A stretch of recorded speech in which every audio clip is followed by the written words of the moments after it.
We don't teach leaders how to have uncomfortable conversations. We don't teach students how to have uncomfortable conversations. You tell me which is going to be more valuable for the rest of your life. How to have a difficult conversation or trigonometry? Described as a visionary thinker with a rare intellect. Multiple-time best-selling author. Sinek. Every single one of us knows what we do. Some of us know how we do it, but very, very few of us can clearly articulate why we do what we do. And I think one of the reasons most of us don't know who we are is because we're making decisions that are inconsistent with that true cause, with that why. There's a great irony in all of this.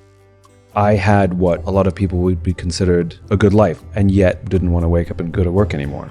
Why? We cannot do this thing called career or life alone. We're just not that smart, we're not that strong, we're just not that good. For anyone who wants to be a better version of themselves, purpose comes from... It's one of the best podcasts I've ever done. So without further ado, I'm Stephen Bartlett, and this is the Diary of a CEO USA edition. I hope nobody's listening, but if you are, then please keep this to yourself.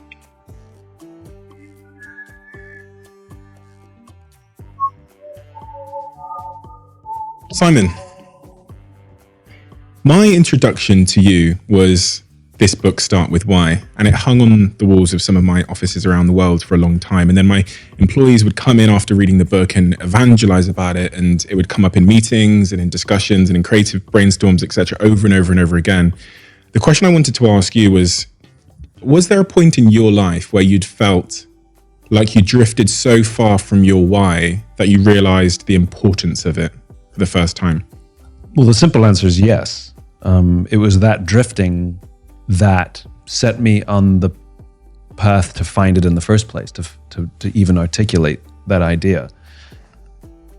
I had what a lot of people would be considered sort of a good life. I was living the proverbial American dream. You know, I quit my job to start my own business. The business was doing okay, made an okay living, had great clients, did good work, and yet I'd lost my passion for that and didn't want to wake up and go to work anymore, which was embarrassing because superficially everything was just fine. I was pretending that I was happier, more in control, and more successful than I was or felt, which is quite frankly pretty draining and pretty dark.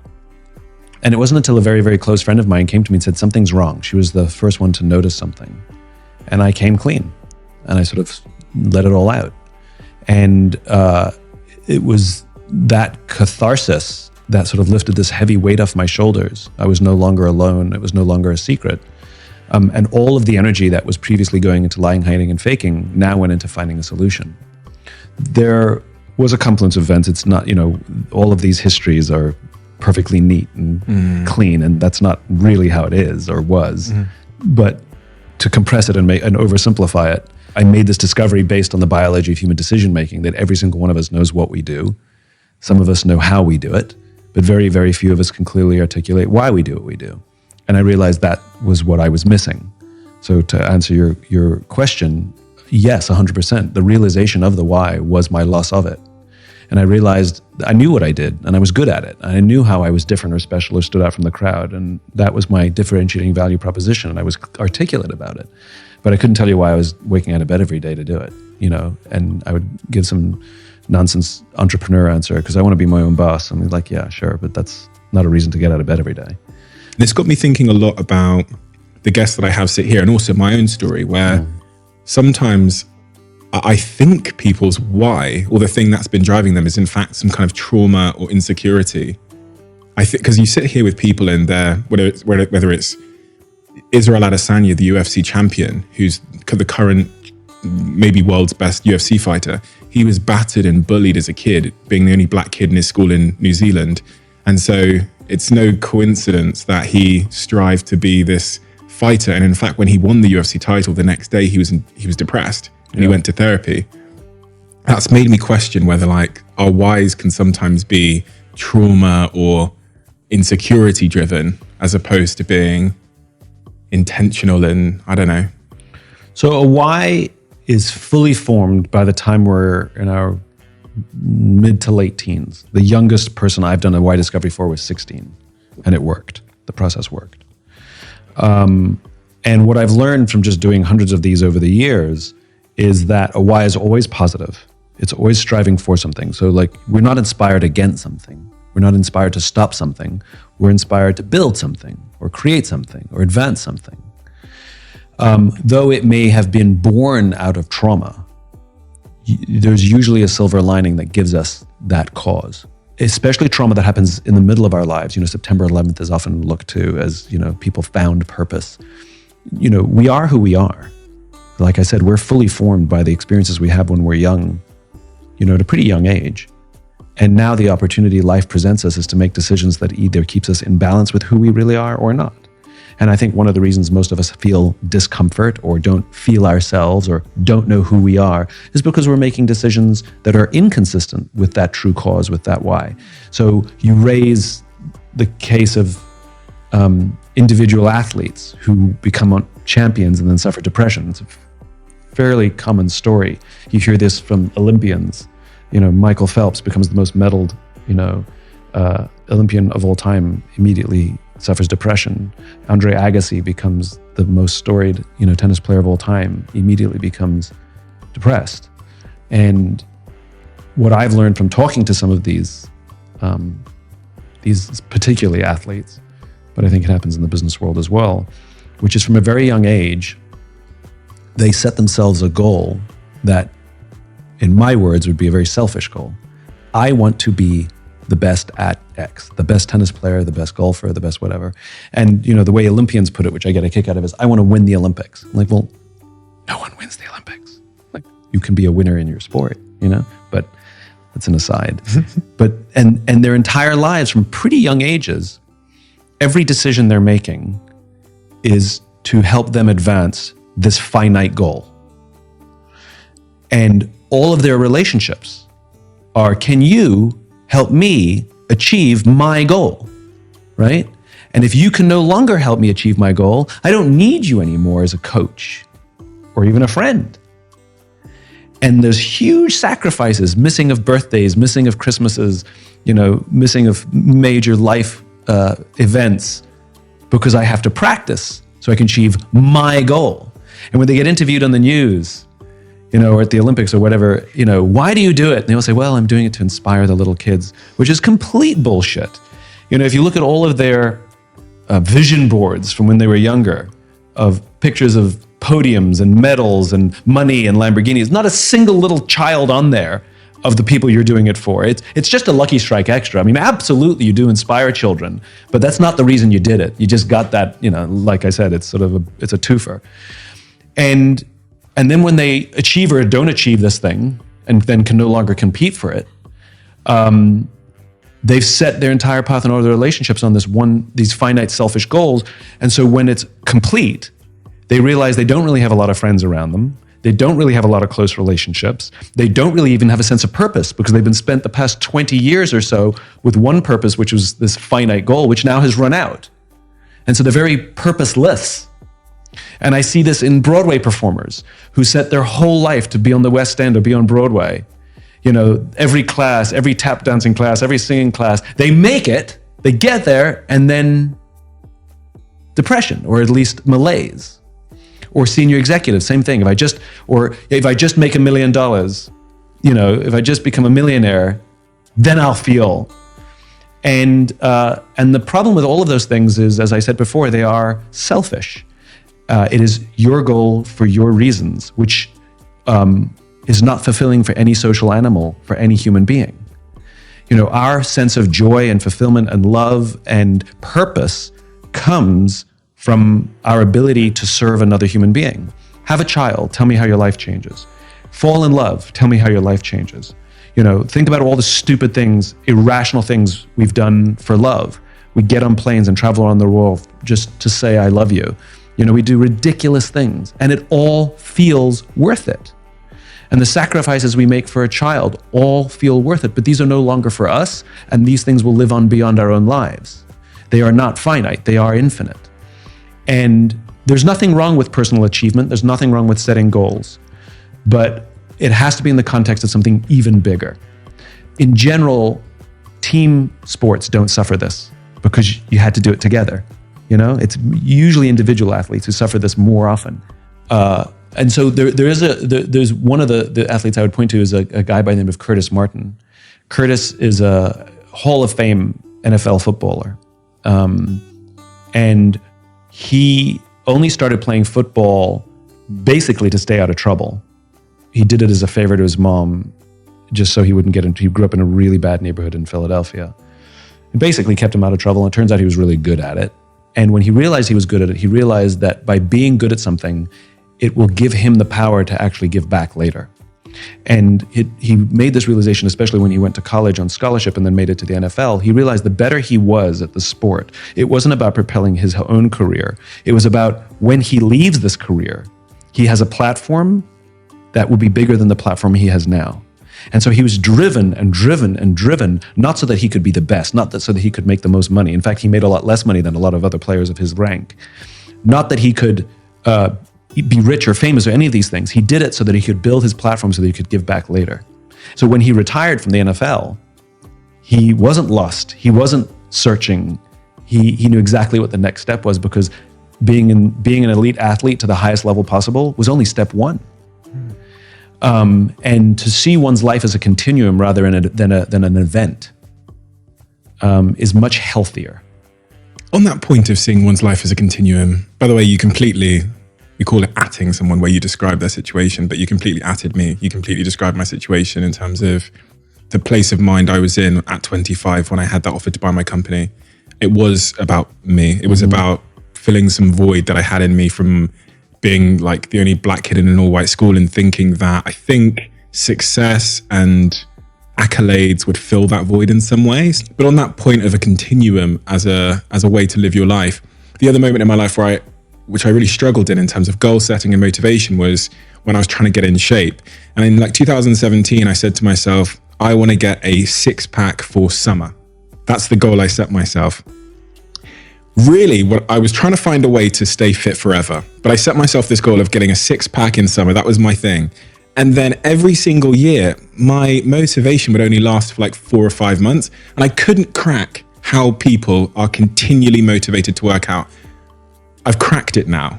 But what was wrong about that? Because I've heard you speak about arbitrary goals before. What is the flaw of creating arbitrary goals in our lives? And how do we create goals that are more based on that idea of a continuum?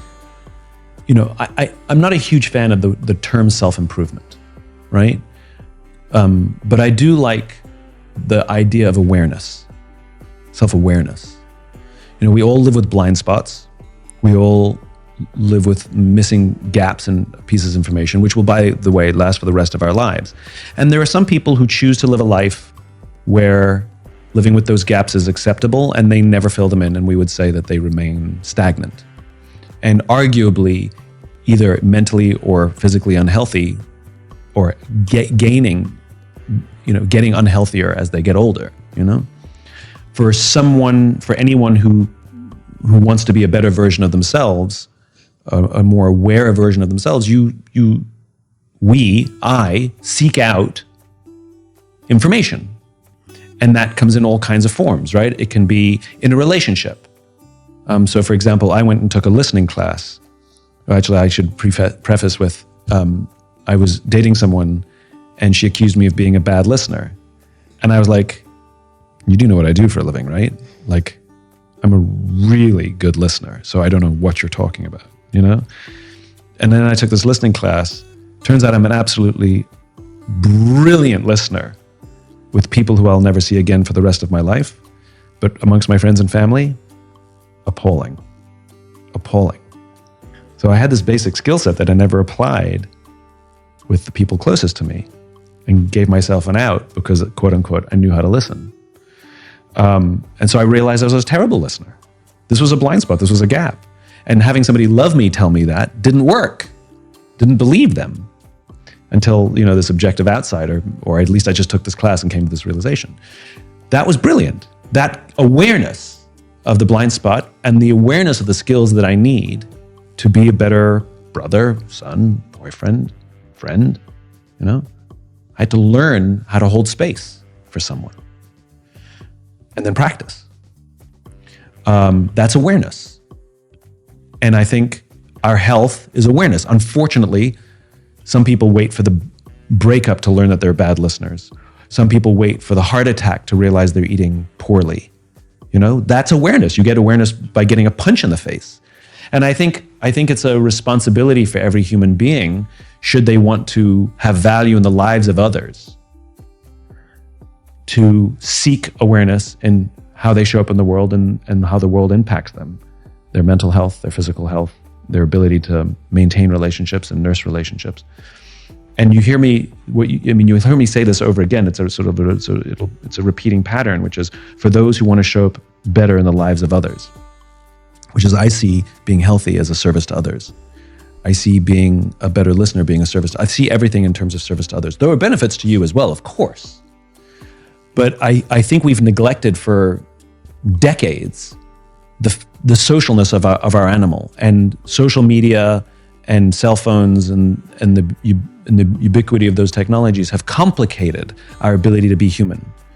There are others who comment on this as well. Brené Brown talks about this, where we have a young generation that has mistaken vulnerability and broadcast, right?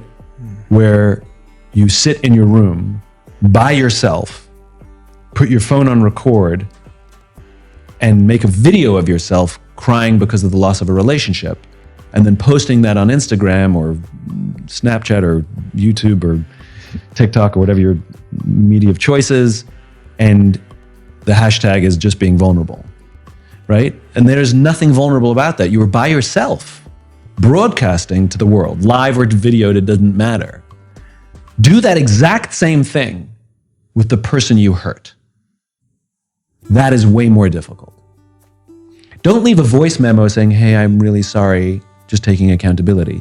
Call them or go visit them and look them in the eye and say that exact same sentence that you just left a voice memo for. That's vulnerability. That's really hard and requires practice, and we avoid it because it's difficult. We avoid it because it's uncomfortable. We choose broadcast not because it's better, it's because it's easier, and then mistake the two.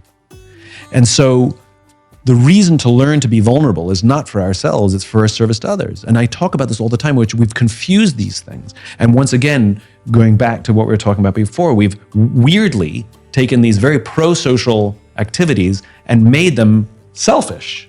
Like, go us.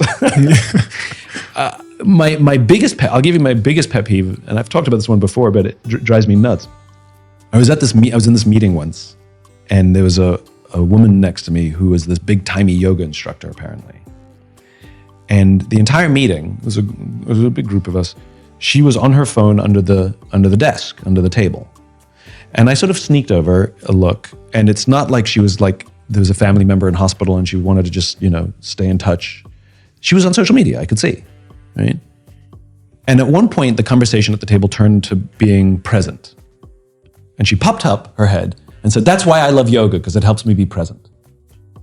Of which I'm thinking, you're an idiot, And I started to realize we've confused things here, which is we don't get to decide when we're present. We get to practice being present. But you actually are not present until someone else says you are. You don't get to sit with a friend and be like, I feel present, if they don't feel it. That's like me saying I'm a great listener, except I'm not, right? I don't get to self-assign these accolades, especially when they're social. They can only be assigned by another. And so for anyone who's ever practiced meditation, there are absolutely benefits to us, without a doubt. And those are important mental and physical health benefits of meditation and mindfulness, and we should practice those for sure. But there's also what I think is the primary reason, some would consider secondary reason, which is if you practice meditation, for example, you learn to focus on one thing, your mantra, a sound, whatever it is. You learn your breath, you don't think of nothing, you think of one thing, you focus on one thing, right? And if something interrupts that thing, you have a thought. Did I leave the washing machine on? You label it a thought and you push it out of your head and you say, I'll deal with it later. And that's the whole idea, is total focus and the ability to put your thoughts out of your head to stay focused on this one thing. Now think about when you're sitting listening with a friend who's going through a hard time. Are you listening or are you waiting for your turn to speak? Right? The whole meditation practice that you've been doing is now valuable in this moment, where you are focused entirely on what they're saying to you. Every distraction, every screech of a car tire outside, everybody who's talking around you, you don't hear any of it. You only hear what they're saying to you. You're entirely focused on what they're saying to you. And when you have your own thoughts of advice you'd like to give or things you want to tell them, oh my God, me too, that happened to me as well, right? You say, nope, that's not important in this moment, and you put it out of your head and deal with it later. And at the end of that conversation, your friend will say, thank you, I feel heard. Or thank you for being there for me, or thank you for holding space for me, or thank you for listening. And those are all indications that congratulations, you've been present for another. And I think what gives our lives purpose is not to wake up every morning to learn meditation so that we can be present for ourselves, though that is valuable. What gives our lives purpose is to do these things for another. There's nothing wrong with doing things and enjoying the benefit of those things yourself, by all means. But the deep feeling sense of purpose and meaning to one's life or to one's work only comes when those things are for another. And in my view, primarily for another, where our benefit is secondary. You can't have equal. There's no such thing as equal. Because at one point, one of those things will have to be sacrificed for the other. And do you sacrifice your spouse's love so that you can stay in love? Or do you sacrifice your comfort? Do you sacrifice your girlfriend, boyfriend, spouse's comfort so that you can be better, or do you sacrifice your comfort so they can feel better? It's obvious. Well, it's the same here. It's the same analogy, which is I choose to sacrifice my happiness, my joy, my comfort, my Lamborghini in this moment, not forever, but in this moment, for you, my employee, for you, my friend. I will delay so that you can have. And that's where the joy and love of business, relationships, friendships come from. There's a great irony in all of this, which is to sacrifice for another really is the most beautiful thing we can ever do. I mean, that's kind of what love is. It's sacrificing for another. And all of these things, whether it's learning to be a better communicator, learning mindfulness and meditation, being in shape, if you can translate those things in for another, all of those things start to have a higher purpose. In the case of health, doing it for another, you're saying that it would be so that I can be here longer for my family, would be a much more joyful, if I had children, for example. Sure. As long as it's real. It can't be generic. Right. You can't just put it out there just so it's fills the, Mad Libs and you fill the gap. Yeah. You gotta actually feel it, that actually is the purpose. I'll give you one then. So I do think about this, and I thought about this last night when I was in the gym, was in part, I think I work out because I want to be healthy and in shape for my girlfriend. Like I want our relationship to be good. I want us to be able to be active together. I want her to be attracted by me when I'm naked. And I had a debate with my team as to whether that's a noble reason to work out. And should we feel an obligation or whatever to be in shape for our other half?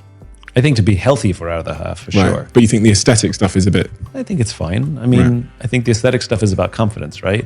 Which is, I'm sure she'll love you even if you're chubby, I'm sure she'll love you even if you don't have a six pack, But if it makes you feel confident, then it's like people who have nose jobs, Like somebody says, you can't have a nose job. Why are you... Well, if it makes them feel better about themselves, then how can we argue with it? Like if they went from being really, really insecure and hiding their faces or bad teeth and they never wanted to smile to fixing their teeth and now they smile all the time. Like why should we tell them they can't? Now, of course there's a line. Getting addicted to plastic surgery is something different. And there is a line. But, getting your teeth done or getting a nose job to make yourself feel better is fine if it builds your confidence. So if it builds your confidence and you're doing it in a healthy way, then, it's like, how can somebody argue that you shouldn't be exercising so it looks good? Now, again, there is a line. There are some people who actually overdo it, where if they stop exercising, they gain a tiny bit of weight, they actually spiral. There is a line where they're actually not building confidence, they're actually building insecurity. But some of these things don't have to be big and lofty. They can be ridiculously small. Like, so for example, for me, I'm very good at disappointing myself. Like I have no problem disappointing myself, right? Like I'll wake up in the morning 2 hours before my alarm and I'll say to myself, you should work out. Like you're up super early, you've got a busy day and you just got an extra 2 hours. You could use 30 minutes of that to work out. Get out of bed. I'm like, nah, I'll sit in bed for 2 hours and just read the newspaper and play Wordle, And 2 hours will go by and I won't work out. Do I have any guilt? None. I'm just like, you're an idiot, Simon, right? Now, if I'm meeting someone at the gym at 7:30 because we're going to work out, I'll be there. I won't let somebody down. I'm okay letting myself down, but I won't let somebody else down. So for me, my purpose sometimes is very in the moment. Like I'm doing this for them. It's like, when I would run, one of the reasons I stayed in good running shape is because when I ran with my running buddy, I never wanted to ruin their run. If they wanted to keep a slightly higher pace, I could keep it. So it doesn't always have to be big and lofty. Sometimes it can be in the moment. When you talked about awareness there and the importance of trying to become more aware about ourselves, and one of the things that made you aware was that conversation with your partner, where they said, you don't listen. You're a shitty listener. Yeah. Self-awareness, I don't know if that's a real thing, but self-awareness seems to be the foundation of personal growth, right? So becoming aware about something in our lives, and people can read, I always say, people can read as many books as they like, but if they're unable to read themselves, they'll never really learn a thing. For me, and I wrote that a couple of years ago when I had a guy in my office who read every single, he was actually one of the people that always came in with your books, right? He read every single book I've ever seen. He knew every book, but he never changed. Yeah. And there was things within him that he wasn't self-aware about that I believe were the reason why he couldn't evolve, even though he was taking in so much information. How does one go about, what are the key ways we can go about increasing our sense of self-awareness so that we can grow and evolve? Such a good question. It's kind of like people like that are a little bit like yo-yo dieters. They do every diet, but they're not healthy people. I read every book, but I'm not growing. And you can't assess yourself. It's like, this from work, right? Which is at some point, somebody's going to have to give you feedback. At some point, you have to give somebody else feedback. Like self-assessment is a thing, but it's not the only thing. It's a thing. It's a data point. And I'm a huge believer in self-assessment, but you have to have that buttressed with the assessments of others because we are blind very often. We're social animals. We cannot do this thing called career or life alone. We're just not that smart. We're not that strong. We're not that aware. We're just not that good.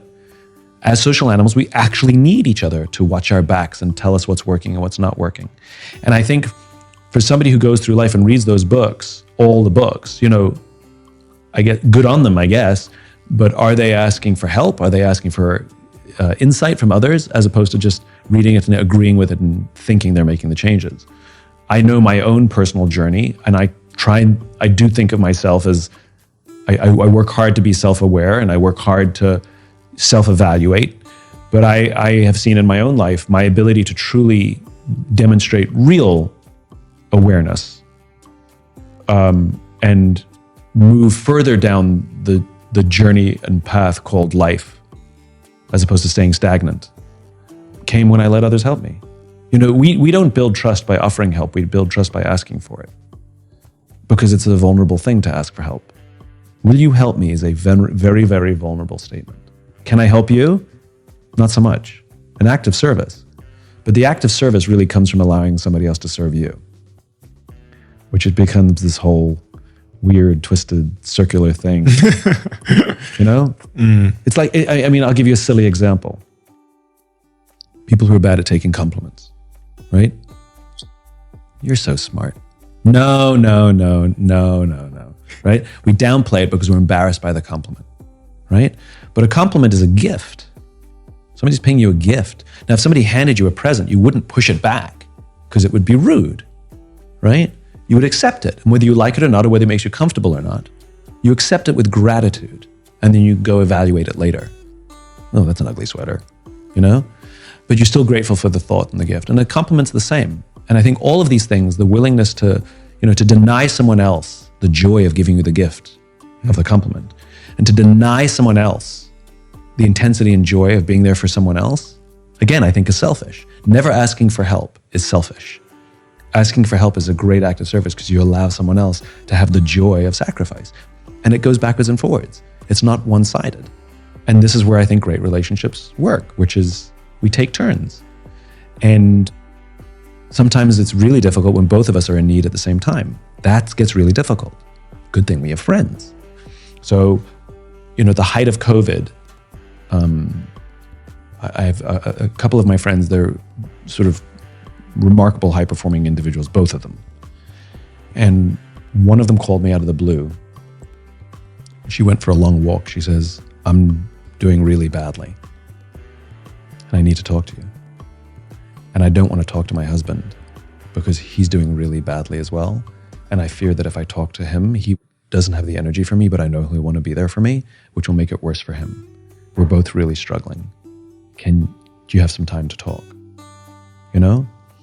And I mean, A, the willingness to ask for help. B, the willingness to understand that asking her husband for help would make it even more difficult for him. It was just a very sophisticated and beautiful moment. And to this day, and not only did we become closer for it, but her husband and I became closer for it as well, because I was there for her when he knew he couldn't be. And this is why we have friends. Like, again, we can't do this alone. Not only are we social animals, we're tribal animals. You know, it's more than a friend, it takes a community. And I think one of the, we're always talking about what we're eating, and we're talking about what we're, what supplement we're taking, or we're always talking about those kinds of things, or what book we're reading. But we don't do enough talking about how we are nursing our close personal relationships, how we're taking care of those closest to us and making sure that the tribe is strong. The crew is taken care of, and I think there's a lot more work that we can do in that arena.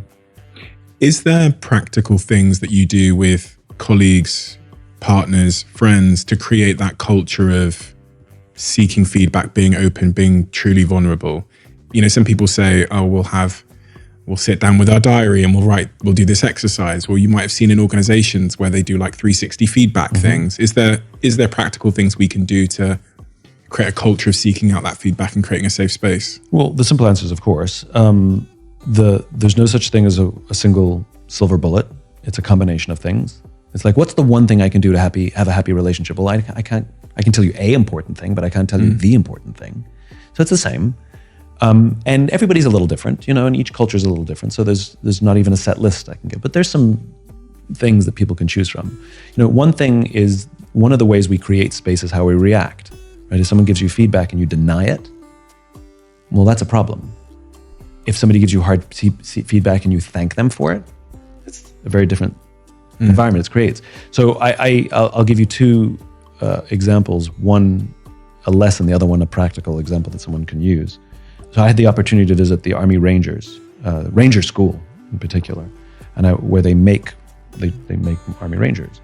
And one of the troubles they had a bunch of years ago was they had these folks that they called Spotlight Rangers, which was, they were really good at their job.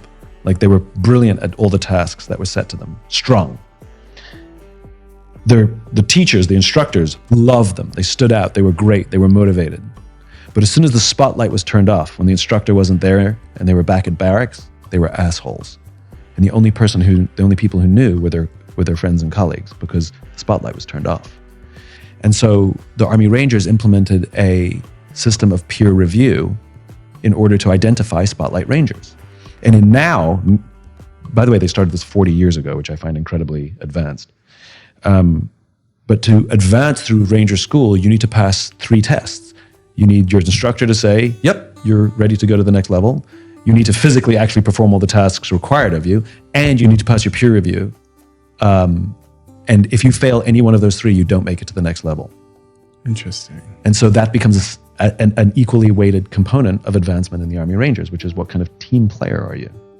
Which I love. So we implemented a system of 360 review,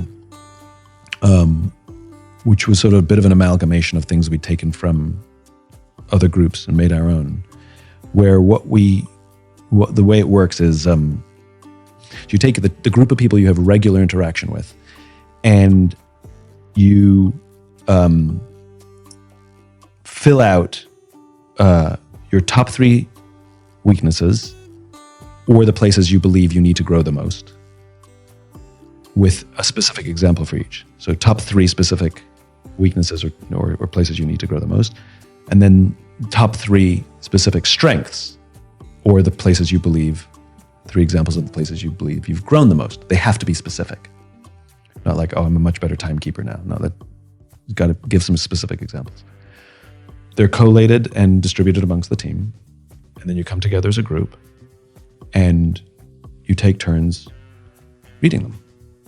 So first you read your own weaknesses. And then the group has the opportunity to add to that list. And here's the best part. We give a little speech before the whole exercise starts that the people who are going to give you this feedback really don't want to. It's really uncomfortable for them. It's going to be, they would just rather not do this exercise at all. But they're going to do it because they want to see you and help you grow. And so what they're giving you is a gift. And so you have to receive it as a gift, which means you say thank you. You don't have to agree with it. If you don't agree with it, say thank you and just dismiss it. It's fine. But if it has an emotional impact, if it makes you angry or frustrated, it's probably true. Right? And we go around the room and people can add to this list of these weaknesses. In any way, there's no format. They can do it in any way they want. And you sit there and you look them in the eye and you genuinely say, thank you. You're not allowed to say a word except thank you. Then you do your strengths and you read your strengths, and anyone can add to the list. And just as you discovered you have blind spots you didn't know you have, you discover that you have strengths that you didn't know you had, that you're having a positive impact in the lives of others that you didn't know you were. And it's a magical experience. There's usually tears at some point because it's powerful and it's a safe environment. I wouldn't recommend an organization start there. I would recommend you build towards that because you're going to put very senior people and very junior people in the same room and they're going to have very blunt conversations with each other. And it's real, right? It's not a place to start, but it is a place to get to. And there are variations for it. That one takes a lot of time. You know, we varied it as where everybody's responsible to do it, and you have 2 people assigned, and you can choose 1 or 2 people to join, and you just have a smaller group when you want to do it. You know, and it's just for you, so the others don't do it in that moment. It's a little more efficient to do it that way, but there's no right or wrong way. I really love that idea of the promotion being contingent on not just your manager or you're the CEO believing that you are X, Y, and Z, but getting peer reviewed by the colleagues around you. Because one of the things I noticed in my company, when I left, there was about 700 people, but I would hear reports about a particular team member, and the reports I would get back about their character and their conduct never matched the way they treated me. So they would always treat me, of course, amazingly, right? Yeah. Of course, right? And then I'd hear that they treated this person like this, and they did this, and I'd go, really? And they go, yeah. I'd go, really? Yeah. They were always so nice to me. And obviously on that basis, I would have promoted that individual and thought they were great. So that's definitely something I'll implement. That's called a tree of monkeys, by the way. It's called a tree of monkeys, which is all the people at the top looking down see only smiles, but all the people at the bottom looking up see only ashes.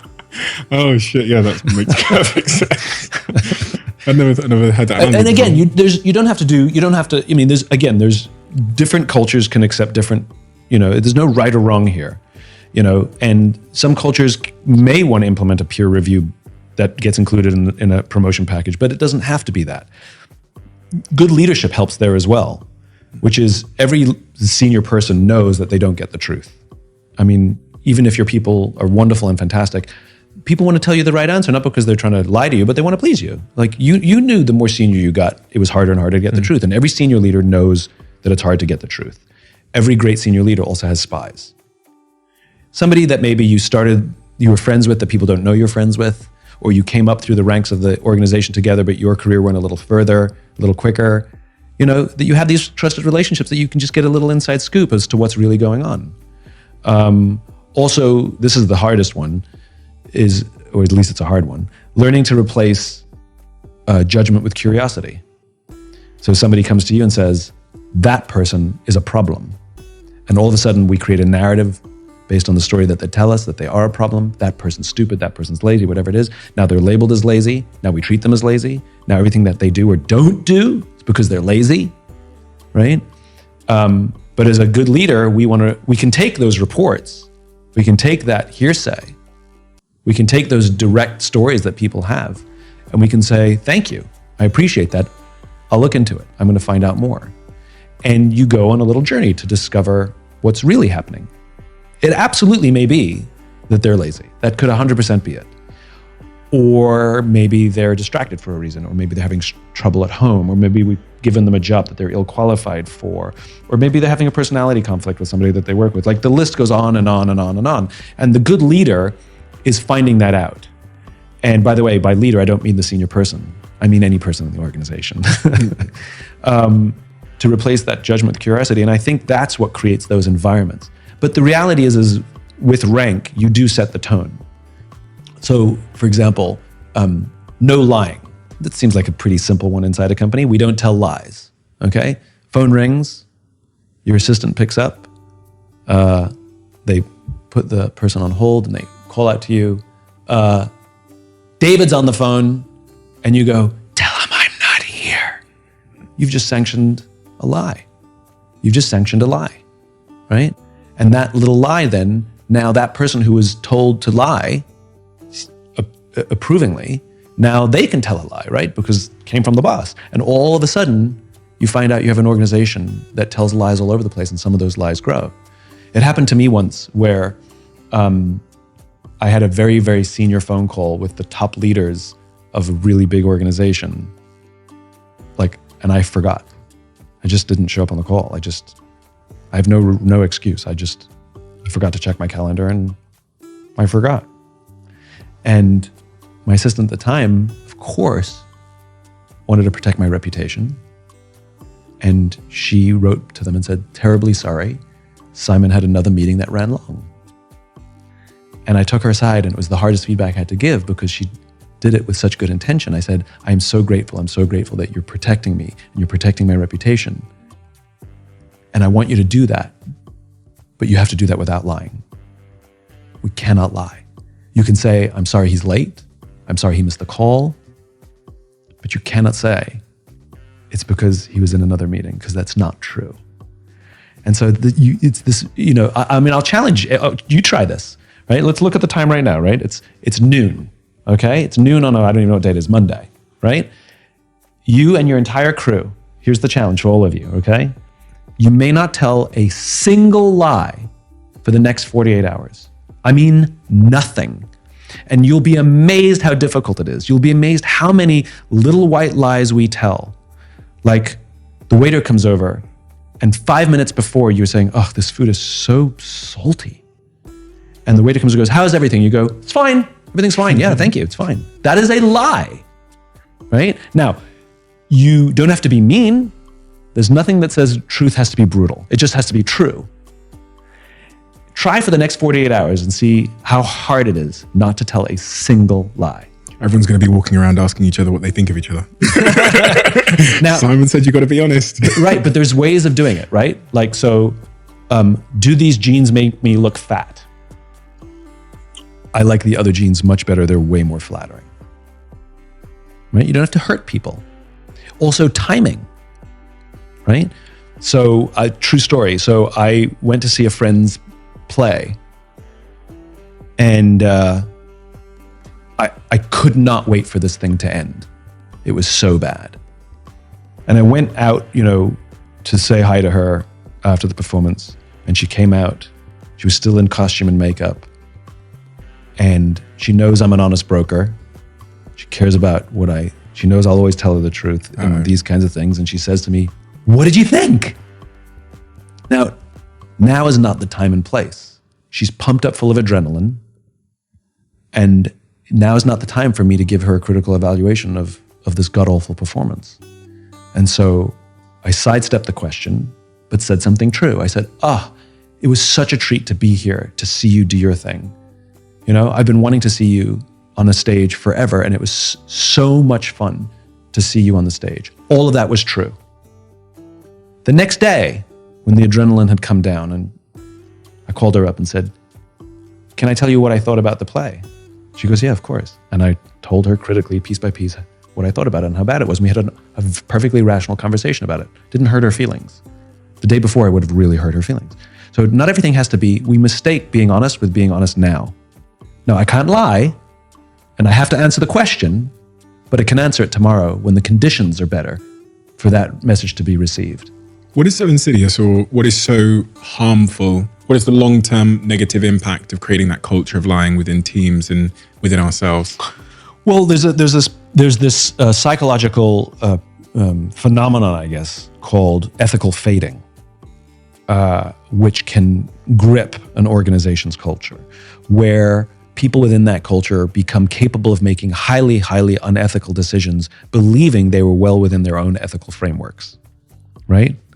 So extreme examples are things like pharmaceutical companies who have a patent on an essential drug, and in order to meet or beat some financial projection, they raise the price of that essential drug 100%, 500%, 1,000%, 1,500%. Totally legal. There's nothing illegal about that. Really unethical, right?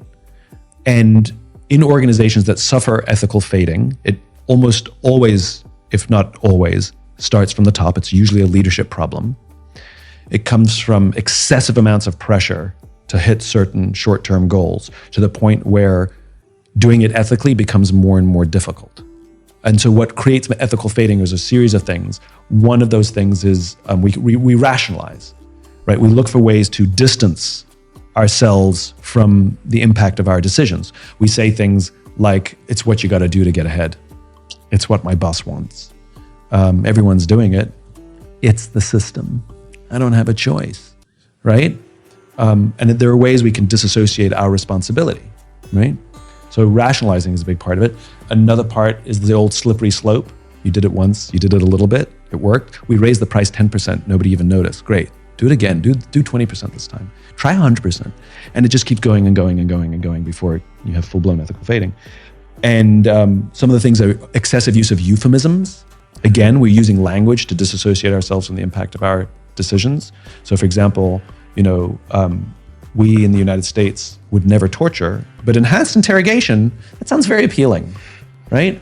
Or companies would never spy on their customers, but data mining, yeah, no, we're really into that, right? We're just using different language to mask the insidiousness of our real decisions. Like everybody talks about managing externalities, but we don't talk about the damage we're doing to the people and cultures, environments of the places where our offices and factories are located. Why don't you have that conversation?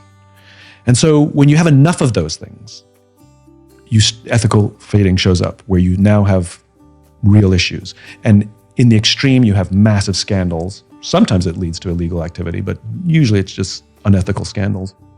And when those things happen, management is dragged out and they talk to the newspaper or to the law. And they always say the same thing, which is we broke no laws. Everything we do is legal. No, we don't have an issue with the law. We have an issue with your ethics. But when it's not full blown, it just becomes an incredibly uncomfortable and a horrible place to work.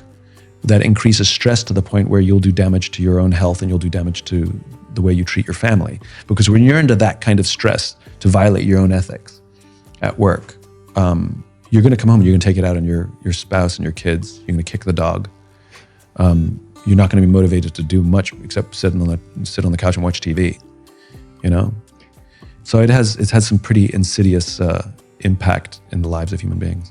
I was thinking of it as well in terms of romantic relationships.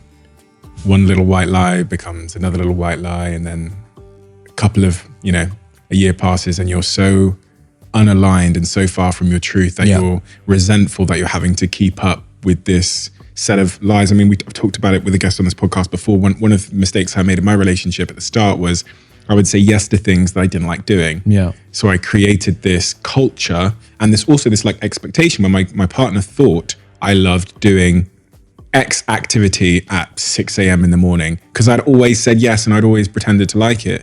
Now I have to live out that life of something I do not enjoy doing because I lied at the start.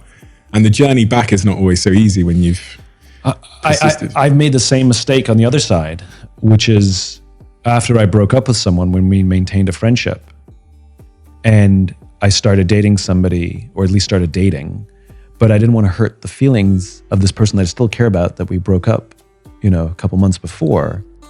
And so I would avoid the conversation, but if she said, "Are you dating anybody?" I'd say, "No, not really." And it's not because I wanted to lie, it's because I don't want to hurt her. Like the intention, of course, is positive.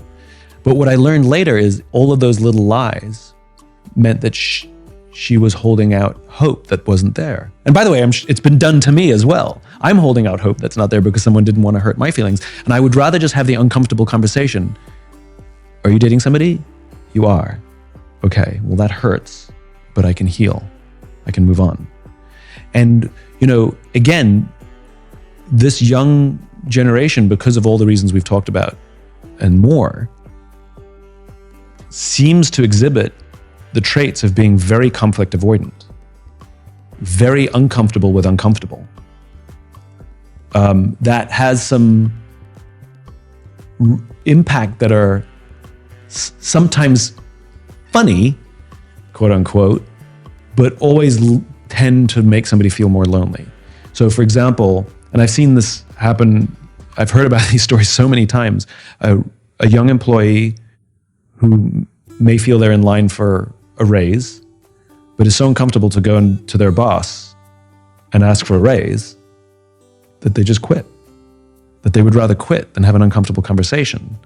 And then sometimes it is followed by an angry email that says, I'm undervalued, you don't appreciate me, you underpay me, you know? And I've heard it happen so many times where the leadership is like, what? We would have happily, like, I'm sorry, we were either planning on giving you a raise, we'd happily give you a raise, you know? And it's really uncomfortable to walk in your boss's office and be like, hey, I'm working really hard, can I have a raise, please? Now, the time you do get to quit is when you've had this conversation 4, 5, 6 times and you've seen nothing and had no feedback and had no impact. Then absolutely you quit. And absolutely you say, you undervalue me, you underappreciate me, we've had this conversation 5 or 6 times. Then it's their fault because they had all the information. But again, it's really funny how many young kids would rather quit than have a difficult conversation, or they'd rather break up than have a difficult conversation, or worse, they'd rather ghost someone than break up with them. Because it's really uncomfortable to have a fight and a breakup and call each other names. It's much easier to just turn off all the social media, unfollow everywhere.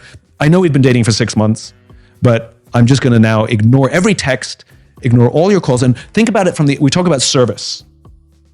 Think about the service or disservice we do the other person. From their point of view, it's like you got in a car accident. It's like you were just killed. It's like you just disappeared off the planet. That is trauma. Because you're uncomfortable to have an uncomfortable conversation, you would do that to another person. So service goes both ways, which is I will make myself uncomfortable and have a difficult conversation, even if I bumble it and screw it up and it ends up being a screaming match. Because that is a better option than traumatizing a person where they have to believe that I've died because they can't get hold of me, the panic. And then when they realize I'm alive because they see me on Instagram, that now I've destroyed their self-confidence. How dare somebody do that to another human being? Because you're just a little uncomfortable of having an uncomfortable conversation. Where we can help is we can teach people how to have uncomfortable conversations. That is a skill set. We don't teach leaders how to have uncomfortable conversations. We don't teach students how to have uncomfortable conversations. We don't teach, we can teach these things all over the place. And I think it's a big gaping hole in curriculum. We teach, maths and we teach English, but we don't teach social interaction. We don't teach listening. We don't teach how to have uncomfortable conversations. We don't teach how to give and receive feedback. Now you tell me which is going to be more valuable for the rest of your life: how to have a difficult conversation or trigonometry. Yeah. And shouldn't we be, shouldn't we be preparing people for life? I had a few words to say about one of my sponsors on this podcast. As the seasons have begun to change, so has my diet. And right now, I'm just going to be completely honest with you, I'm starting to think a lot about slimming down a little bit, because over the last probably the last 4 or 5 months, my diet has been pretty bad. And it started to show a little bit. Really, over the last 2 months, I go to the gym about 80% of the time. So I track it with 10 of my friends in a WhatsApp group and this tracker online that we all use together. We call it Fitness Blockchain. And I'm currently at 81%. So 81% of the days I've done a workout in the last 150 days, right? So I'm going to the gym about 6 times a week. That's been a little bit impacted by the Diary of a CEO live tour, but I'm trying to stick to it. And so one of the things I'm doing now to reduce my calorie intake and trying to get back to being nutritionally complete in all I eat is I'm having the Huel protein shake. Thank you, Huel, for making a product that I actually like. The salted caramel is my favorite. I've got the banana one here, which is the one my girlfriend likes, but for me, salted caramel is the one. On that point of that new generation in the workplace and how they're exhibiting traits of being a little bit more cowardly, in terms of having those difficult conversations. You made a video about millennials in the workplace that did probably hundreds of millions of views. Yeah. I remember seeing it on Facebook maybe 5 years ago, and I think it had 50 million views on that one video, but across YouTube, it's got tens of millions of views on many, many different videos. Yeah. But I'm thinking now about that new generation that you've described, that younger generation, that Gen Z generation that are emerging into the like post-COVID world. Mm-hmm. What is the workplace for them? How do I as a leader make sure that if I'm hiring Gen Z, and I've got a couple even in this room that work in my company, what have we got to know about them and do to make sure that they thrive, stay motivated, and achieve their goals? This is my own bias. I don't like the conversation of strengths and weaknesses. It's the famous question, in an interview, what's your biggest weakness? Well, I'm a perfectionist, I don't like the conversations of strengths and weaknesses because strengths often have liability. I'm really confident. Okay, in the wrong context, you're arrogant, right? But weaknesses also have silver linings. So for me, I'm chronically disorganized. I'm terrible, right? Every system app works for like a week and then I'm back to being disorganized. Is that a good thing or a bad thing? Now, for years, I used to beat myself up for it and say it's a bad thing. It's a terrible weakness. But the reality is it's context. So I was as a young entrepreneur, I was at this networking event and I met this guy who was like really impressed with what I had to say with my pitch. And he's like, Simon, we have to do work together. Here's my business card. Call me. Let's do this. And I lost the business card basically as soon as he gave it to me. So anybody who was organized would be sending a text from the taxi or at least sending an email the next day. Not Yahoo over here. I lost the business card. There was no way for me to find out what this important piece of business would have led to because I lost the card. 2 weeks later, I found the business card at the bottom of a briefcase. So I emailed him and said, hey, do you remember we met 2 weeks ago? I'd love to reconnect and see if we can work together still. He wanted to work with me more because he thought I was busy. So strength or weakness? The answer is it depends. Now, in general, yes, it is a weakness, it's a liability, and it causes me great stress. But not always is the point. And so, yes, it's important for us to understand our characteristics that we exhibit, of which some of them in certain contexts are huge strengths, and some of the exact same characteristics in the wrong context are huge weaknesses, right? So we have to be very careful when we label people or generations as being strong or weak, because the answer is it depends. Okay, so that's the preface. So when we talk about this young generation, the Gen Z generation, they exhibit many of the same characteristics as the previous generation, but they're quite different in the sense that they're very activist, right? So, for example, in the 1950s and 60s, people hated their jobs back then too. They just went to work every day and just suffered in silence. By the time you get to the 80s and 90s, people hated their jobs, but then they'd at least start talking about it around the office saying, this job kind of sucks a little bit, And then by the time you get sort of the 2000s, people start speaking up to their bosses saying, I think we should make it better to work here, And now you're in this young generation and they're just like, standing up and quitting and I love it, right? And they organize, they're much more, the previous generation would hashtag tweet my discontent as I'm sitting in my Uber on my way to brunch, but this young generation gets out and organizes and comes together. Plus or minus, it depends. Sometimes it's a huge strength, the fact that they have that kind of energy. But sometimes, as we've talked about as well, they also have the energy to quit instead of having an uncomfortable conversation. So strength or weakness, it depends. And so I think the way we have to approach all of these things is with empathy, which is instead of deciding if it's a strength or weakness, to try and understand where it comes from. Because I can say this generation is irresponsible and will quit before they ask for a raise, or I can say, why is it that they're quitting before they when they just need a raise? What happened between A and B in that thought, in those two actions? And I'm like, oh, they just missed the skill set. Oh, we can totally figure that one out. That one's an easy fix. So I'm not labeling a whole person or a whole generation. I'm not rather recognizing that there's gaps of skills, which we all have. So when you ask me about any of the generations, and they all have strengths and they all have liabilities. And depending on the time frame and the context, sometimes those strengths also become old-fashioned, no longer necessary. They can still cause frustration, they can still cause confusion. We're still looking through them through our own prisms of our own generation. I've definitely caught myself doing it. I do it. My goodness, we never did that when we were kids. You know, when I was their age, I'm actually saying that now.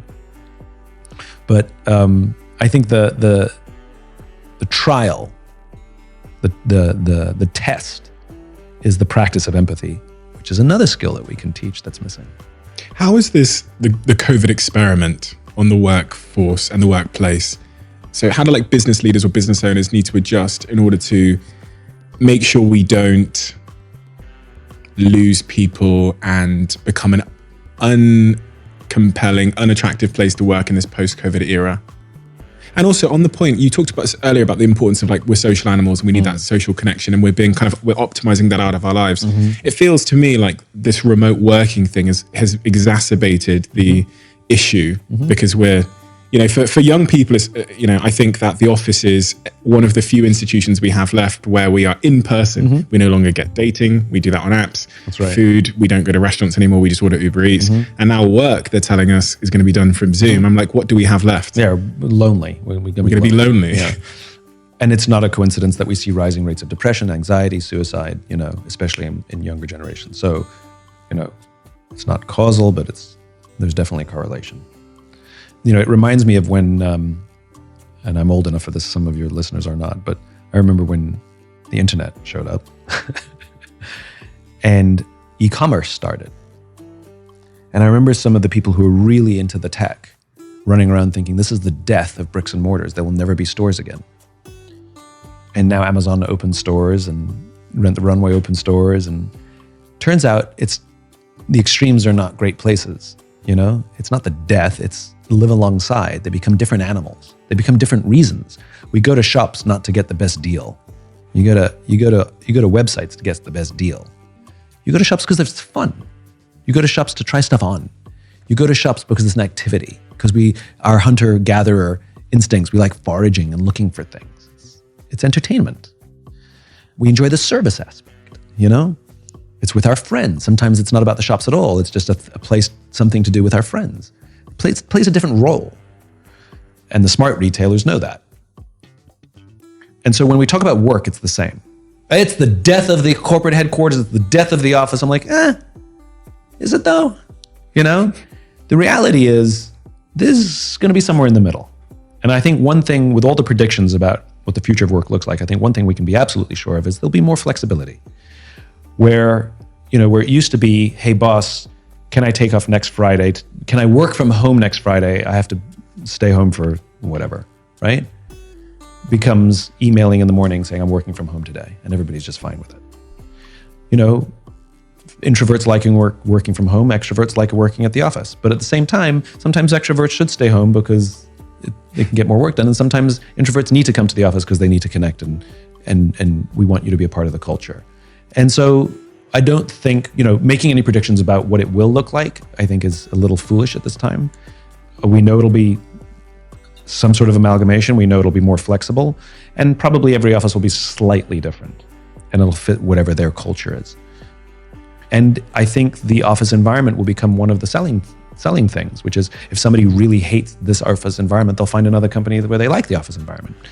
But I think what's really interesting about the Great Resignation, what's being talked about less in the Great Resignation, is sort of the reasons for it.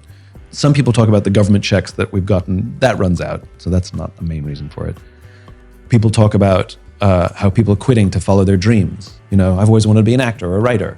Great, and that is definitely a percentage, and I love that, but those numbers aren't big enough. What I think is more interesting is that the Great Resignation is an indictment on decades of substandard corporate culture and poor leadership. Because it's a big deal that we're seeing people, especially at frontline level jobs, where leadership used to say of them, they should just be happy to have a job, right? That those people are quitting without new jobs necessarily is a big deal. And they're definitely not all just following their dreams. I think it is because in the past, when you ask those people, how's work? And they'd be like, it's fine. Is it good? No, it's fine. It's a job. It's fine. Well, why didn't you quit? Because the unknown was way scarier than fine. And so they made do with fine, and leadership took advantage. A lot of corporate managers took advantage of the fact that they could get away with fine. We could do the minimum because they're not going to leave. They're lucky to have a job. And what, are they going to go out there in the great unknown? Fine is fine. And then COVID happened. And a lot of people were laid off. A lot of people lost their jobs. A lot of people were furloughed. Some people kept their jobs but just lived in fear. And we all kind of made it out okay. We ate, we had food, you know. Most people made it okay. Even if it was difficult, they made it through. And so all of a sudden, the great unknown, a lot less scary. And so when you're offering me fine, I choose unknown. That's a better option. In fact, not only do I choose unknown, I'm going to wait until you fix fine. And I don't think enough companies are recognizing that the Great Resignation is an indictment, that the Great Resignation is a wag of the finger, that you have been getting away with substandard culture and poor leadership for too long, and you better fix your stuff. And I think the companies that will have the huge advantages is not the companies that get the balance of in-person or online work right. I don't think that's what makes it. I think the companies that get the huge advantage moving forwards are the ones that teach leadership to their leaders, that teach these human skills that we've been talking about, that create a corporate environment and a corporate culture that I want to go to every day. And I actually form good, strong bonds with my new tribe, with the people I go to work with. And I'm willing to sacrifice and not get everything exactly how I want it, because I'd rather be here and serve these wonderful group of people. Those are the companies that will have the huge advantage of the next decades or two. One of the things that I saw in that post-COVID period was, in my company in particular, was one of the things that I believe, and from our research at the time, I'm no longer with this company, so I can kind of talk about it with a bit more honesty. In our questionnaires, we would see that a lot of the reason why people loved to come and work there was because of the company culture. Right. We'd gone to extreme lengths. We had like 5 people that were just in charge of happiness, called the happiness team. We paid for everyone's mental health therapy. It was in terms of flexibility, what the world is like now, where you can decide for yourself when you work. And then when COVID came around, we were like known for that in the UK. Like the BBC had done a piece, is this the best place to work? When COVID came around, it smashed our USP, because and this is why I almost viewed it as a leveler, because now everyone was working from their laptop at home in their boxer shorts. So now what I think I saw was our employees were going, to some degree, I can work at home in my boxer shorts for this company, or I can work at home in my boxer shorts for this company where they'll pay me more. Double. Yeah. And that shift was terrifying for us, because that's when we started to see people leaving, because they would go, oh, well, this company will give me 30% more and I'm still going to be doing my to-do list at home on my own. So why don't I move now? Yep. Is there truth to that in your view? Yeah, of course, because you mistook trappings for culture. Right. Right. Now, no, those things are good. Let's not diminish the value of those things. But this is a beautiful full circle we're going in from the very beginning of our conversation, which is to what end? To what end? Like, what are we doing this in service to? What's the bigger thing? That was missing. And that was missing. 100%. And that's where cultures become magic. They're fun. Like, you know, the number of companies you and I have both visited that have, you know, flat screens everywhere, amazing design, free lunch, you know. We had a slide. Yeah, you have a slide, like, cool, you know. Now, is somebody going to turn down a better paying job to keep that? No, you know. But if you give them the opportunity to contribute to something bigger themselves, would they turn down a better paying job now? Yes, right? And so I think, it's probably driven by the whole .com tech culture. But it's you know, because tech companies largely are that sort of ridiculous, bright colors, slides in every office, you know, which is fun. Don't get me wrong, it's fun. But that's not cause. That's not purpose. And great cultures are organized to advance something bigger than themselves. They're not just fun places to work. Do you know the thing I think we did wrong is I think we asked people what they wanted. Yeah. So they said things like a bar. Yeah. A basketball hoop. Yeah. Whereas, as you're clearly alluding to here, you can't ask people for culture. Like in that regard, you can't ask people to all name the collective cause, because they'll all say different things. Correct. You have to offer them a cause to join. Yes. And that's one of the reasons they join the companies, because they believe in the cause, not just because it's a job I want to do. Henry Ford famously said, if I asked people what they wanted, they would have said a faster horse.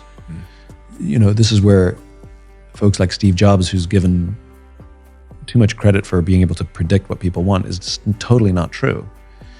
He had a cause, and he simply made products that brought that cause to life, which is to give people the power to stand up to Big Brother. That's it. And we developed technology to empower individuals. That's it.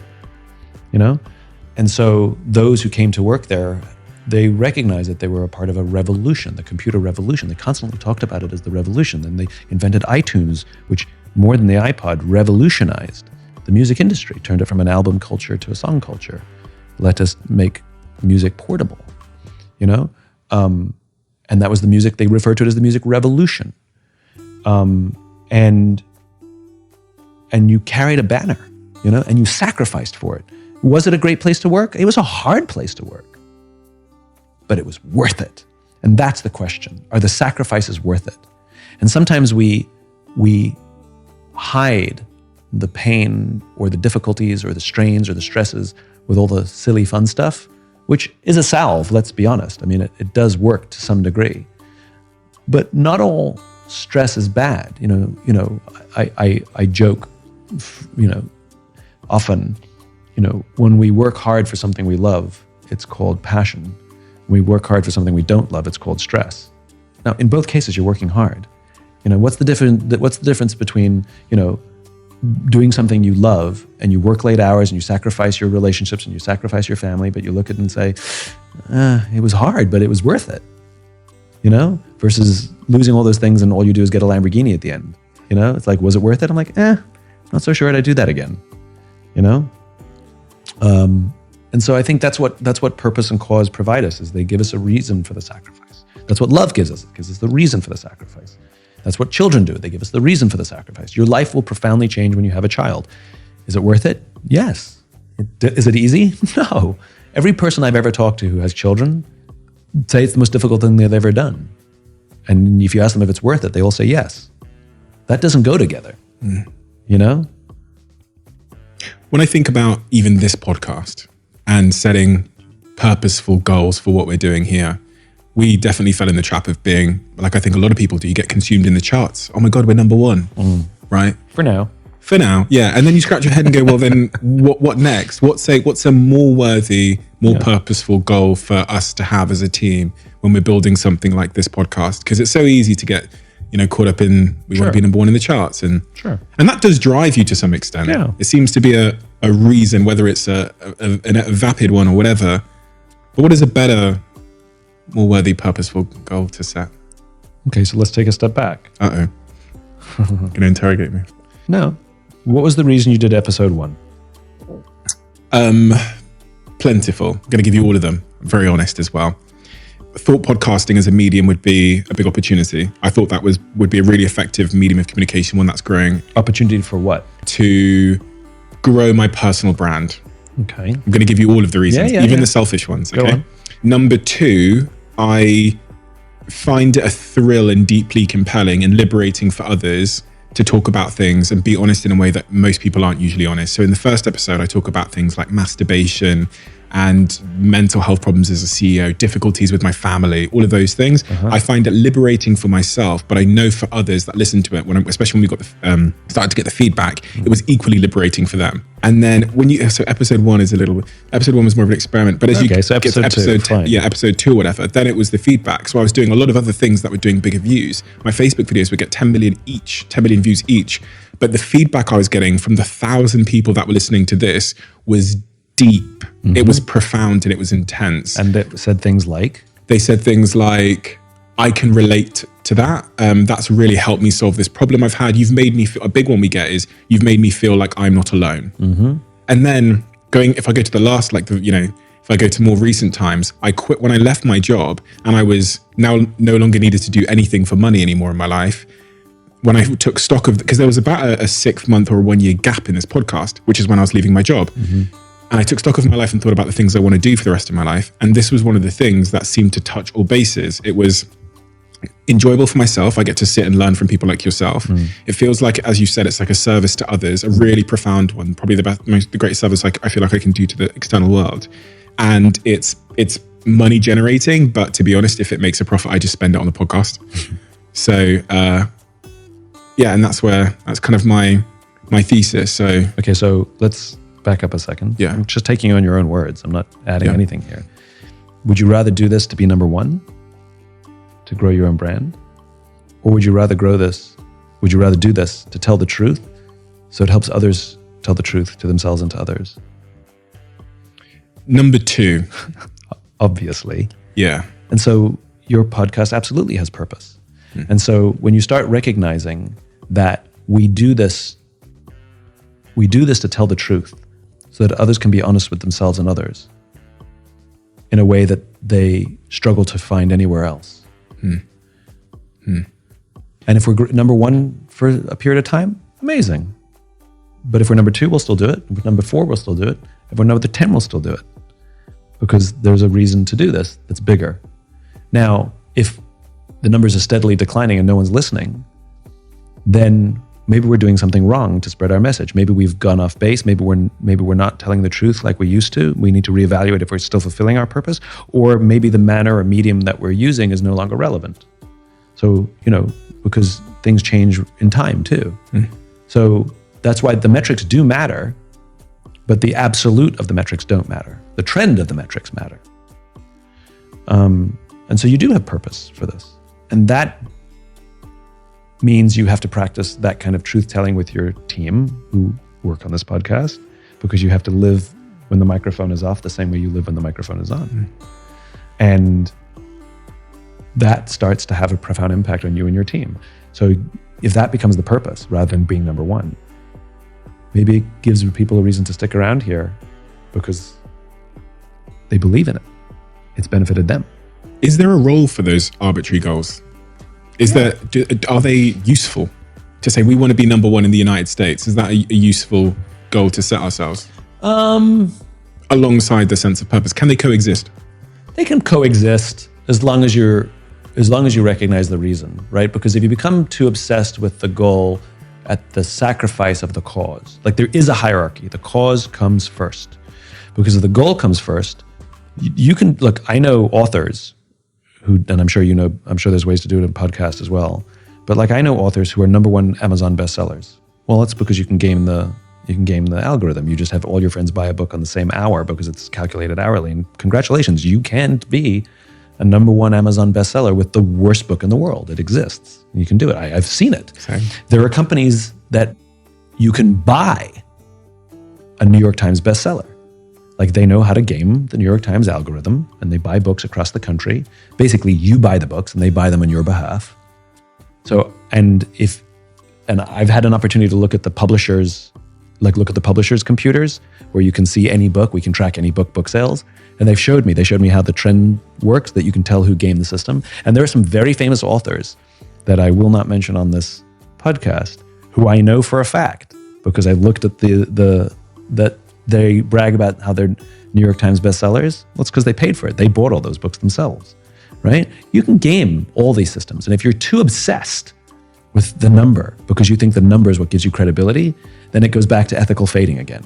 Then the pressure becomes overwhelming and you start doing things that have nothing to do with the podcast or the cause and only have to do with advancing the number, so you can go around telling people you got the number, right? Great, good for you, And, it's not how I choose to build my business or live my life, But I think what's more fun is to be surprised, which is it okay to be driven to be number one as long as you're doing it second and the cause comes first? Sure, if that's your thing. But just be prepared to answer what next. Because you can't be number one forever. I love it when companies say I'm number one or I've got the number one podcast. And you heard, I always say, for now. Like, for now. Like that stuff doesn't last. Even if it's 10 years, it still won't last. Right? Quick one. We bring in 8 people a month to watch these conversations live here in the studio when we're here in the UK and when we're in LA. If you want to be one of those people, all you've got to do is hit subscribe. What are you working on at the moment, Simon? Because you're You're known for writing amazing books and delivering amazing content. What are you working on? What's compelling you at the moment? What's your why? Well, my why is to inspire people to do the things that inspire them. So that each of those can change our world for the better. That is the foundation of everything that I do, and that's the test through which I run everything that I will do. Like, does this inspire people to affect some sort of change or perspective? Why does that matter to you? It's not that it matters to me, it's who I am. It's like, that's core to my being. It's like your why is core to your being, my why is core to my being. That's my personality. It's what wakes me up every day. It's what fulfills me. It's what fills me as well. So, and then I have my cause, my just cause, which is, my why is where I come from. My cause is where I'm going. And my cause is to create a world in which the vast majority of people wake up every single morning, inspired to go to work, feel safe wherever they are, and end the day fulfilled by the work that they do. That if you're going to put stress into something, that you get to enjoy the fruits of your own labor. Building something and looking at it and say, I helped build that. That's a beautiful thing. And so any work that I do is always to advance that cause. So there's a bunch of things that I'm doing, some of which will work and some of which will fail. I started my own imprint with Penguin Random House. Oh, really? Called Optimism Press. Amazing. Where I'm looking for the people or ideas that I believe need to be shared that help move the needle and advance towards that cause. And so we've published 4 books so far. We have 2 coming on the way, which is really exciting. How to Make a Plant Love You, Trust First, The Power of Giving Away Power, and our newest one is called Partnering. And they all have a point of view about how to move, or new ideas about how to advance this closer towards this world that I imagine. So, and all different takes on it, which is really fun.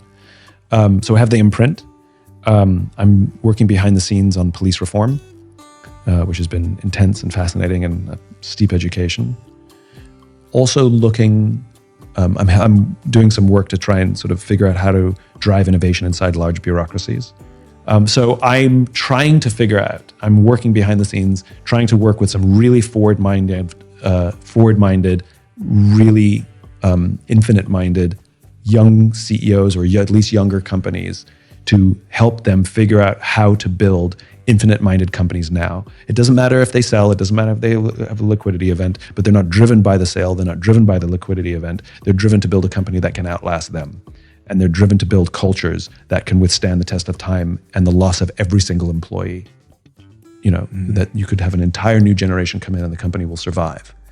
And so I really want to, I'm looking for those companies that I think are worth supporting and helping them build a new kind of company for the next generation. Because I think the way we've been doing it for the past 30, 40 years has been really not helpful to the economy and to the world.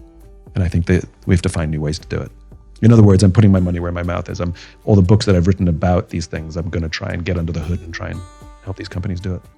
Your brilliance, I saw it in the list of all the things you're doing. You're brilliant, but I also see it in all the work you've created. I see it in the content you put out there. Your brilliance is very obvious. I sat here with the guy that trained Michael Jordan for 15 years, and then he trained Kobe afterwards. And he said that with our brilliance often comes what he refers to as like our dark side, which is the things we struggle with. And those, and he says there tends to be a relationship between our brilliance and our struggle, or our dark side. Are you aware of what your dark side is in terms of the cost of your brilliance? Well, I think, first of all, I don't think I'm brilliant. I know that sounds sort of like falsely humble, but I really don't think of myself that way. I genuinely think of myself as an idiot. And I'm not being glib at all. I don't really understand very complex things. And I have pretty bad ADHD. And so everybody thinks I'm extremely well read. And the reality is I've written more books than I've read. And I love the idea of reading. I can't read. I don't read. I learn by listening and talking. And so very complex things, my brain doesn't work that way. And so I've learned to ask lots and lots and lots of questions so that something can be simplified to the level that I can understand it. And if it's simple and I can understand it, that means I can repeat it. And so my books are my ability to understand complex things by asking other people lots and lots and lots of questions, so I can simplify it enough so that other people can understand these complex things too. I'm talking about biology and anthropology of, all kinds of, things that, yes, I know that I've oversimplified them. I'm fully aware, Like people who criticize me, like, this is pop culture, pop science. I know that. But if I make it its full complexity, all I've done is written a textbook. Well, that's not helpful, is it? So I don't think of myself in the way that you receive my work, And I think that maybe the impact of my work may be perceived as genius. But let us not confuse that the impact of the work that may be perceived as genius doesn't make the person who produced it a genius, right? So I reject, I'm flattered by, but reject the compliment. Even though it's a gift, I'm supposed to accept a gift. Yeah. Take your gift back. It has no use here. So when you ask me, like, what's the balance of genius being this thing off the scale all the way far away over there? Well, if I don't think of myself or even live my life that way, then the balance of something is probably a little closer to the middle. So do I have darkness? Of course I have darkness. Do I find that darkness absolutely fascinating? I do. What is it? A lot of my insecurities that I've dealt with, I don't think I've ever actually said out loud on a podcast like this. I might have mentioned it a couple times scarily. Like, people would always ask me, so Simon, what books are you reading? Or what books are on your bedside table? Well, I can answer that question because I have a pile of about 5 or 6 books on my bedside table, and I've read none of them, but they've been sitting there for like 2 years. I've read some of 2 of them. I honestly don't remember the last book I finished, other than my own, because I had to read it for the book on tape, for the audiobook. And so I would always answer that question. I would name one of the books, or I just name one of my perennial favorites, like, Man's Search for Meaning, And only now I'm sort of getting comfortable with the idea of saying out loud, I don't read books. And not because I don't like them, it's because I struggle to. The good news is I learned how to learn without them. I wish I could read, because there's so much good stuff in them, and I know that they go into a level of depth that I really want to understand. But there you go. And I think that goes to the honesty thing. I'm realizing that me trying to answer the question and avoid embarrassment is valuable for people who like to read books. But for the people who struggle to read books, I just made them feel worse. And somebody pointed that out to me. It's like every time I never lied. They said, what books are you reading? I said, well, this is on my bedside table. Or I believe this book is important, Or I just picked up this new book, which would all be true. I just didn't read them. That there's a group of people who also struggle to read for whatever, dyslexia or ADD or whatever it is. And I'm living proof that you can do okay without it. Now, that doesn't mean you can't learn, but you got to find the hack. There's a couple books I finished. I finished the Da Vinci Code. It's so good. And it's, why? Because it's written with really, really, really short chapters. So you read like 3 pages. I'm the person who always looks pages ahead to see how much I have to go. And if it's like 50 pages, I'm like, ugh. Yeah. How does that change how you write though? If you're not a reader yourself, when you write. Ironic, isn't it? Yeah. It's ironic that I ended up writing books. Writing it's different. Because if it's really fun when I'm editing, because if I'm boring myself, I just cut that whole section. And so the books have my sense of humor in them. Like, there's little jokes in there because it makes me giggle. And I write about the things that I think are really interesting. And I tell the stories that make me interested. And I can make myself cry with some of those stories in the book. And I can give myself goosebumps with some of the stories in that book. And if I'm doing it for myself, it's probably working for others too. But I do love ideas, and I love dissecting ideas and understanding ideas, and I really love understanding why things work. I am a little kid at heart. I want to know why, not as a noun, as I popularized it with start with why, but as a question. Like, why is it that way? I love that question. It is a little kid question, and for some reason as adults, we stop asking and started just blindly accepting. And that doesn't mean I have to be rebellious in the question. It's not an accusation, like, why are you doing it that way? It's genuine curiosity, like, why does it work that way? And I love that. And when I discover things that are illuminating to me, and I'm able to explain them to my friends can understand these things, and the joy I see in people's faces, and when I challenge their perspective, then the fun is to share it. Well, I'm going to give you the gift back of brilliance. Thank you. The reason why I think I do use the word brilliance is because you meet people sometimes that have one of the three I believe things. you used the word genius. Oh, did I use genius? We'll use genius then. You meet people sometimes who have like one of the, what I consider to be the holy trinity of like affecting change as an orator. Sometimes they have wisdom, sometimes they're like good storytellers, and then sometimes they have the delivery. But you rarely meet people that have all three. Your delivery in terms of when you deliver ideas, the way you kind of like punctuate sentences and the tone of it keeps people incredibly engaged. And I think you gave me the root cause of that when you said you had ADHD and you're a bad reader because you find it hard to hold, you find it hard for other things to hold your attention. So you're very good at holding the attention of someone else listening. And then the circuitous way in which you deliver a point as well makes it incredibly engaging from a storytelling perspective. And then the wisdom or the simple idea that underpins it that we can understand. Because I've sat here before and honestly, we've deleted podcasts because someone comes in, they're a genius mathematician. Yeah. But when you ask them to make that complex math idea relevant and resonant in my own life, it's impossible. Yeah. We deleted the episode because they're too smart to simplify. For sure. But you're able to do that. That's why your books are so important, and that's why all the content you put out online and on your YouTube channels and Instagram is so necessary. We have a closing tradition on this podcast where the last guest asks a question for the next guest. Oh, cool. So they wrote it in this diary. They don't know who they're writing it for. Oh, I love that. And when you write your question, you also won't know who you're writing it for. But it's our way of all the guests talking to each other Oh, that's great. in a long linear sequence. Do I get to know who's asking? You don't. I don't. Okay. What was the happiest moment of your life so far? The happiest? I literally can't answer the question. For me, my happiness doesn't exist in the past. I've done many things that made me happy, but I'm much more interested in what's going to happen next. I'm probably better at answering the question, what's the happiest thing you're going to do? I'm actually drawing a blank. What is the happiest thing you're going to do?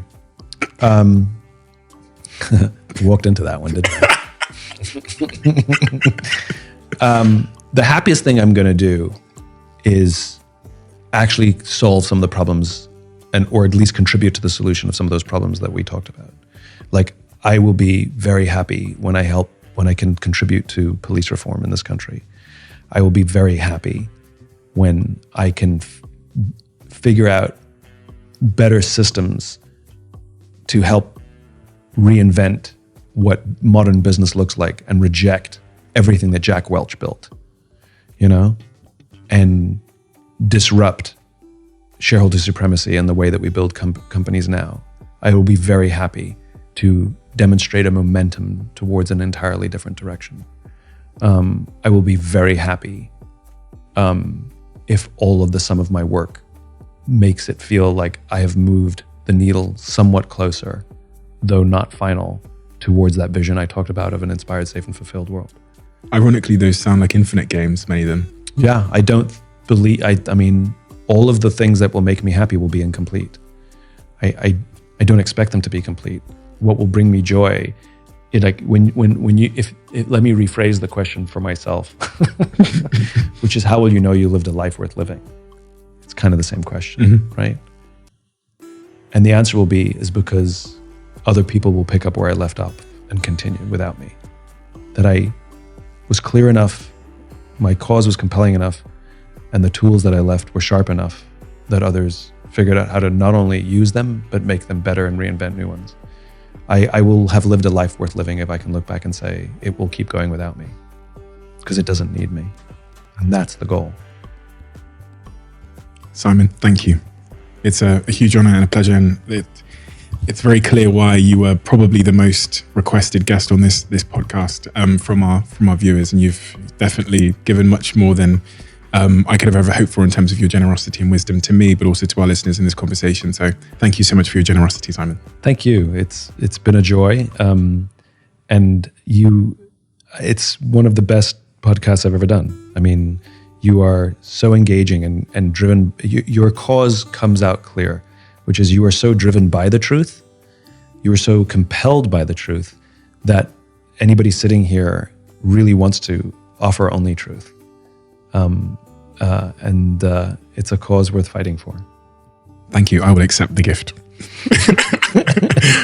We are all looking for ways to live a little bit more sustainably and to make more conscious choices in our day-to-day routines. So when a brand like My Energy, who I've spoken about before, offered to sponsor this podcast, I felt like, and I knew deep down inside, that I had to help them share their mission to create an even greener world. It feels like there's not much more fulfilling than that. And their products provide an easy and cost-effective way to make a sustainable switch in your life. And they've got some existing new products coming out that I can't wait to use myself. And I'll let you know as I use those products how I get on. So if you're a My Energy customer at the moment, let me know your favorite products down below in the comment section. And if you haven't checked them out yet, go to myenergy.com and find out a lot more about who they are and what they're doing. If you're one of those people that wants to make a sustainable switch, myenergy.com is the place for you.